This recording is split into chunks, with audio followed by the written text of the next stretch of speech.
Mariners fans are pissed off at this ownership, at this front office, because it sounds like the team is done after adding Donovan Solano and Jorge Polanco. And that sounds like it is the end of the offseason. It's absolutely unacceptable, but this is coming from Adam Jude, who did go on to say that on Twitter, that with the return of Jorge Polanco, the Mariners roster is effectively set going into spring training. Ryan Divish echoed this, saying the Mariners will continue to monitor player availability from DFAs and may sign players to minor league deals, but it seems like any major trades are not expected.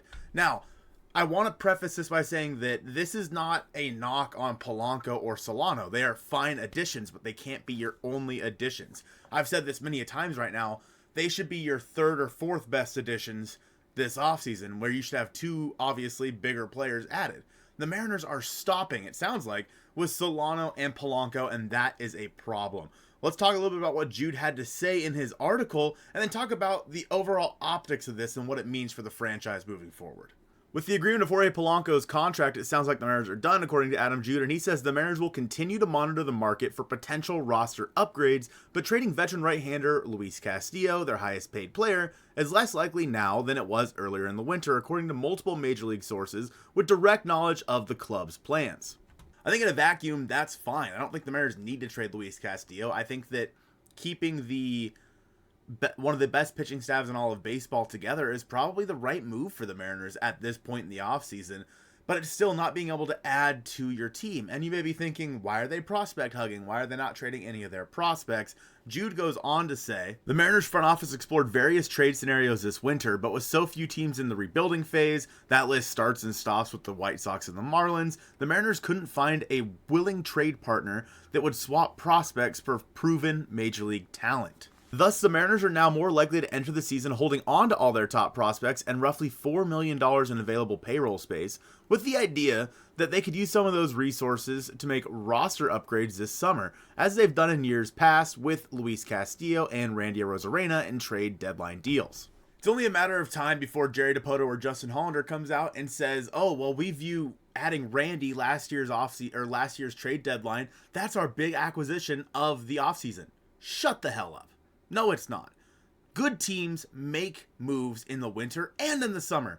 They don't make one or the other and say, oh, that counts as this. No, that's dumb as hell. And what's so frustrating, I think Lyle and TJ of the Marine Layer podcast really hit home on this, is that the Mariners, we were told back in like 2020, 2021, that when the time is right, they will be able to have the funds to go get generational talent. And that has just been complete and utter bullshit. Because we've seen John Stanton time and time again pull the rug out from under the Mariners front office saying, oh, you only have this much money to spend. I think over the past, 3 or 4 years, the Mariners have got like at most maybe $20 million to spend in an offseason or something like that. Or their payroll could only go up to X amount. It's stupid. You are in one of the biggest contention windows in the history of this ball club. And you and your team of just absolute morons are running this team into the ground and not giving them the funds they need to go get the players that actually make this baseball team better. This offseason represented a massive opportunity for the Mariners. Kyle Tucker was traded from the Astros. The Astros, they're not taking a step back, but they have effectively gotten worse this offseason. All the other teams around you have gotten a little bit better, but you were still second in the division in 2024. Go do something about it. You have the best pitching staff in baseball. You have one of the youngest superstars in baseball in Julio Rodriguez. You've added Victor Robles, who may be good. You have Randy Arozarena, who hopefully has a bigger bounce back year. You have a great core.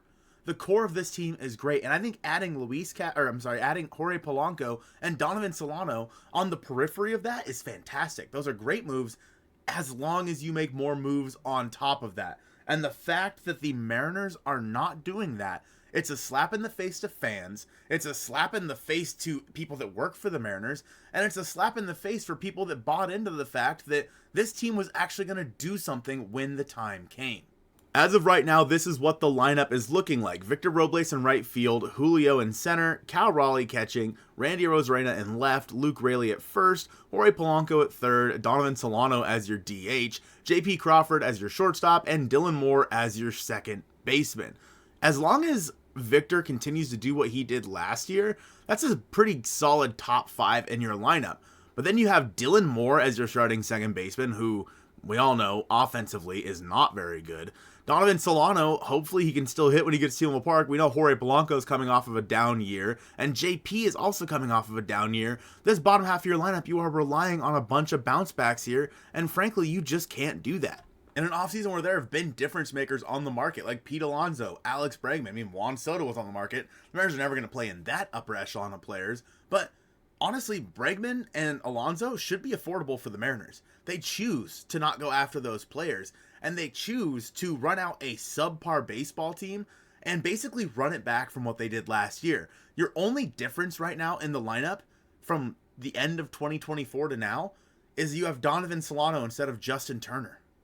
What the hell are we even doing here? Like, what an absolute waste of time that the Mariners and the front office, and I've been a big Dipoto defender in the past, but this is ridiculous. Like, you cannot run back the same team and expect a different result for a team that won 85 games last year when you're supposed to be in contention. This is supposed to be your contention window. Now, they did say that there's a possibility that more moves could come up, and who knows what's going to happen in spring training when it comes to other teams. You know, maybe somebody gets hurt or what have you. They also mentioned that the White Sox are a team that was interested in trading for prospects. Obviously, the White Sox are in a full rebuild, and they mentioned they were trying to trade Luis Robert to the Reds, and the report was that it was for Edwin Arroyo, shortstop, former Mariners prospect. When you look at that, the Mariners have the opportunity where they could go out and acquire Luis Robert. They have the people in their farm system to do it. They're better than Edwin Arroyo, and yet the Mariners say, no, we shouldn't do that. You're relying on all these prospects to come up. Honestly, the Mariners are relying on bounce backs and guys in the minor leagues to show up and be a big part of this team.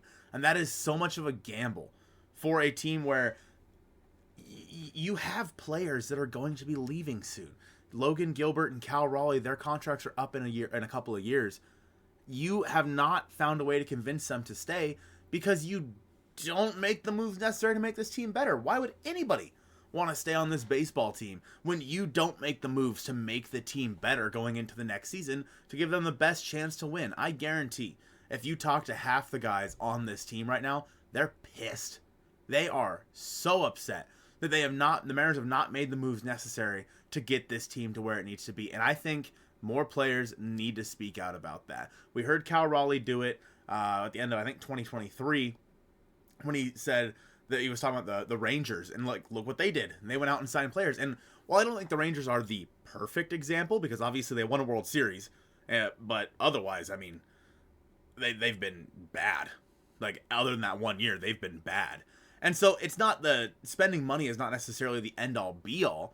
Making smart baseball moves is, but when you have a core like the Mariners have of Cal, of Julio, of the pitching staff, of Randy right now, JP if he could bounce back, that's a really, really solid staff. If you're able to just add one more impact bat, whether that have been at second or third base, because Jorge Polanco's not that, just so we're clear. He's not an impact bat. Even if he does bounce back, he's a good, like, league average, a little above league average player. Sick. You needed one more impact bat, one more maybe star player. I don't want to say superstar, but star player to make this team better and to get it where it needs to go. And the Mariners have refused to do that. And it is frankly embarrassing to be a Mariners fan right now.